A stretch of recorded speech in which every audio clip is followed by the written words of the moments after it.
नमस्कार, बिहार मिथिला न्यूज में आपका स्वागत है। मैं हूं मनोज। बड़ी खबर हम बता दूं। केंद्रीय मंत्री रविशंकर प्रसाद आज आईजीआईएमएस का निरीक्षण किया। आईजीआईएमएस के निरीक्षण के दरमियान उन्होंने वहां के डॉक्टर, नर्स एवं सभी से वार्ता भी की। उन्होंने कहा कि इस बार 11 करोड़ से अधिक डोज लग चुके हैं, जिसमें 9 करोड़ से अधिक लोगों का टीकाकरण हुआ है, जो कि वास्तव में एक आश्चर्य का विषय है। उन्होंने सभी को धन्यवाद देते हुए कहा कि सभी टीकाकरण में सहयोग कर रहे हैं। उन्होंने ये भी कहा कि कुछ लोग राजनीति कर रहे हैं, कम से कम कोरोना पर राजनीति। केंद्रीय मंत्री रविशंकर प्रसाद पहुंचे आईजीआईएमएस, कहा कोरोना पर राजनीति नहीं होनी चाहिए। केंद्रीय मंत्री और पटना साहिब के सांसद रविशंकर प्रसाद आज पटना के आईजीआईएमएस में पहुंचे। रविशंकर प्रसाद दोपहर 3 बजे पटना के आईजीआईएमएस पहुंचे। यहां कोरोना उत्सव कार्यक्रम में शामिल हुए। इस दौरान रविशंकर प्रसाद ने कहा कि देश में अब तक 11 करोड़ लोगों को टीका लग चुका है। रविशंकर प्रसाद ने आईजीआईएमएस में स्वास्थ्य कर्मियों से मुलाकात की और किस तरह से टीका लगाया जा रहा है ये जाना। वहीं जब उनसे सवाल किया गया कि कई राज्यों में वैक्सीन खत्म हो जा रहा है, तो उन्होंने कहा कि कोरोना पर राजनीति नहीं होनी चाहिए। जहां भी वैक्सीन खत्म हो रही है वहां पहुंचाया जा रहा है। रविशंकर प्रसाद आज ही रात 8 बजे पटना से दिल्ली के लिए रवाना हो जाएंगे। बिहार में कोरोना की दूसरी लहर को देखते हुए केंद्रीय मंत्री रविशंकर प्रसाद ने परसों ही केंद्रीय स्वास्थ्य मंत्री हर्षवर्धन से बातचीत की थी। उन्होंने पटना एम्स को कोरोना वायरस डेडिकेटेड हॉस्पिटल घोषित करने की मांग रखी है। साथ ही साथ बिहार के स्वास्थ्य मंत्री मंगल पांडे से बातचीत कर पीएमसीएच और एनएमसीएच में बेड बढ़ाने और अन्य सुविधाओं को बढ़ाए जाने की मांग रखी है। कि हम लोग सभी मंत्रीगण जाएं और देखें कि इस टीका उत्सव में कोरोना के कैसा कार्यक्रम चल रहा है, डॉक्टरों से मिलें। तो इसीलिए मैंने ये निर्णय किया कि आज मैं इंदिरा गांधी इंस्टीट्यूट में आऊँगा। डॉक्टर विश्वास श्री मंडल जी, उनकी सारी टीम से मुलाकात हुई और यहाँ मैंने देखा है, तो मुझे बहुत प्रसन्नता हुई कि बहुत ही उत्साह से काम चल रहा है। और जो अपेक्षा थी माननीय प्रधानमंत्री जी की कि पूरा देश एक साथ खड़ा हो कोरोना की लड़ाई में, तो वो काम चल रहा है। स्थानीय विधायक, अपने पार्टी के वरिष्ठ संजय चौरसिया भी मेरे साथ हैं।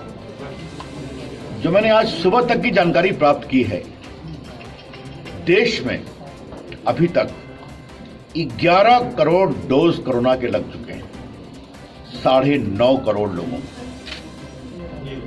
अब इस बात को आप समझें कि अभी कोरोना का टीका 45+ के लोगों को लगाया जा रहा है, तो उसमें अगर आज सुबह तक 11 करोड़ डोज लग चुके हैं देश के लगभग 9.5 करोड़ लोगों को, तो ये एक संतोषजनक बात है। इसको और आगे करना है और एक बड़े अभियान के रूप में एक कार्यक्रम चल रहा है, ये चले।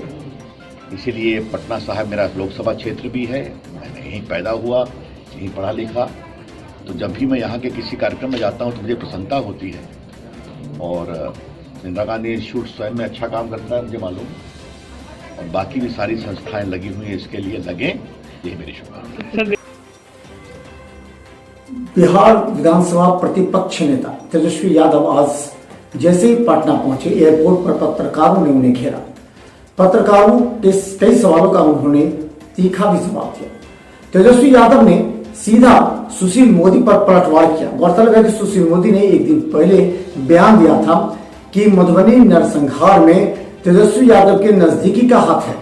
इसके बाद तेजस्वी यादव ने आज पलटवार करते हुए कहा कि पूर्व उप मुख्यमंत्री सुशील कुमार मोदी को अब हाशिए पर रखा जा रहा है, इसलिए वो प्रेस में या मीडिया में आने के लिए इस तरह की बयानबाजी कर रहे हैं। उन्होंने कहा कि इस बात को लेकर के पीड़ित परिवार ने साफ बता ही दिया है। यही नहीं, तेजस्वी यादव ने भाजपा पर भी आरोप लगाते हुए कहा कि बंगाल के चुनाव में पूरी तरह ममता दीदी को हराने के लिए भाजपा अपने हथकंडे अपना रही। नेता प्रतिपक्ष तेजस्वी यादव पहुंचे पटना, सुशील मोदी पर किया पलटवार। नेता प्रतिपक्ष तेजस्वी यादव की पटना पहुंचते ही पटना एयरपोर्ट पर पत्रकारों से बात करते हुए उन्होंने सुशील मोदी पर पलटवार किया और कहा कि भाजपा ने उन्हें दरकिनार कर दिया है, इसीलिए खबर में बने रहने के लिए कुछ से कुछ बयान देते हैं, वो हमारे ऊपर भी बहुत कुछ बोलते हैं। मधुबनी कांड में जो आरोप उन्होंने हम पर लगाया, पीड़ित परिवार ने जवाब दे दिया था। उन्होंने बंगाल में ममता बनर्जी के चुनाव प्रचार पर रोक को लेकर भी अपनी प्रतिक्रिया दी और कहा कि चुनाव आयोग बीजेपी आयोग बनकर रह गया है, इसलिए ममता पर ऐसे रोक लगा रहा है। फिर जो उन्होंने ट्वीट किया उसका क्या हुआ वो आप सब लोग जानते हैं। जहाँ तक बात ऐसी बात है अगर शामिल भी करते हैं तो खत्म, तो कोई मतलब ही नहीं है, वो आउट ऑफ सीन है। बिहार बीजेपी ने उनको दरकिनार कर दिया है। अब वो उल्टी सीधी बात करके केवल न्यूज़ में बने रहना चाहते हैं।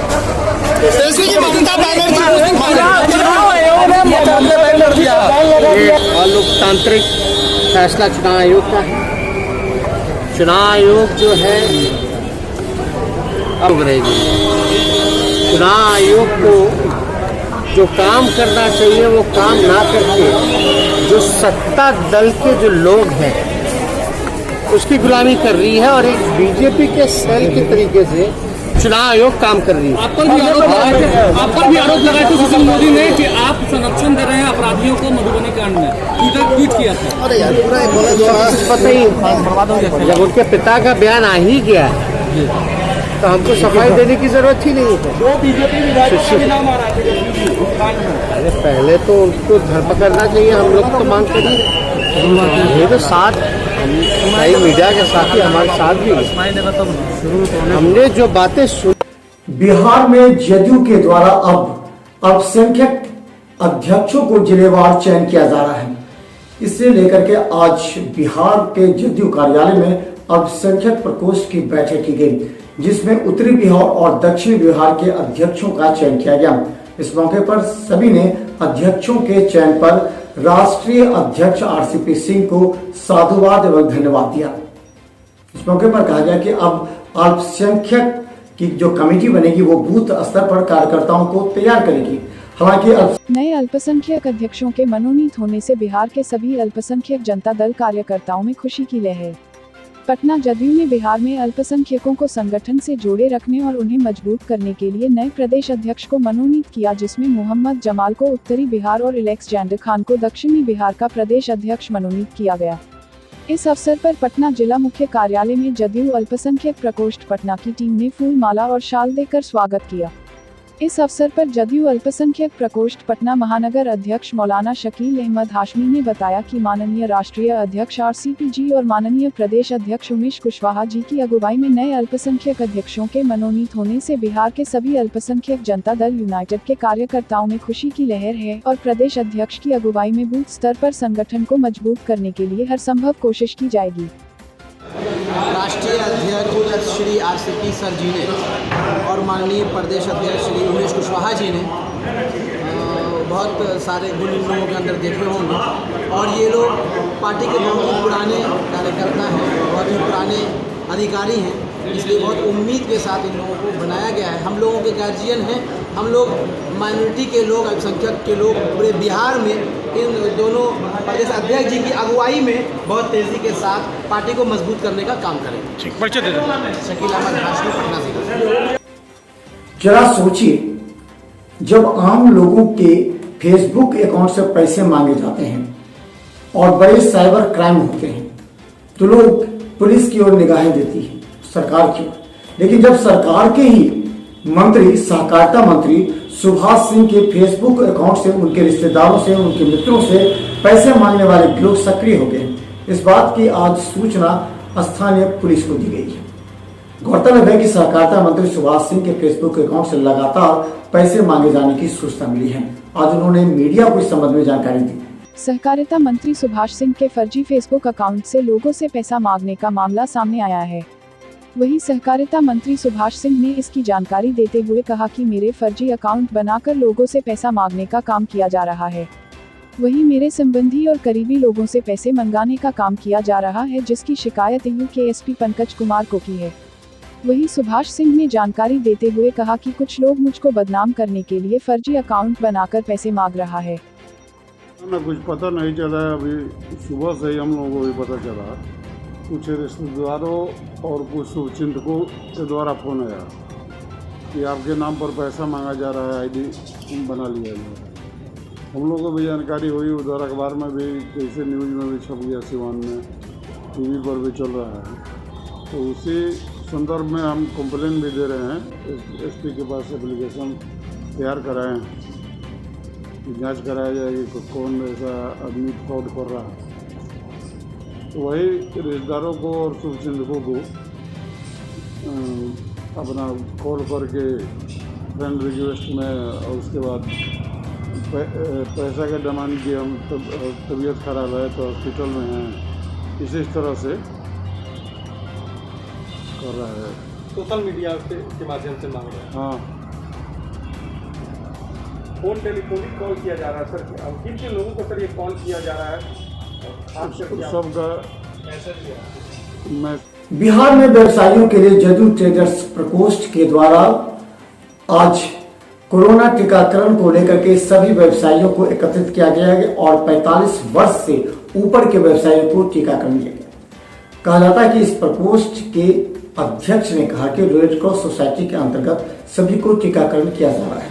उन्होंने कहा कि प्रत्येक दिन 100 व्यापारियों को टीकाकरण करने का लक्ष्य रखा गया है और बिहार के सभी व्यवसायियों का टीकाकरण किया जाएगा।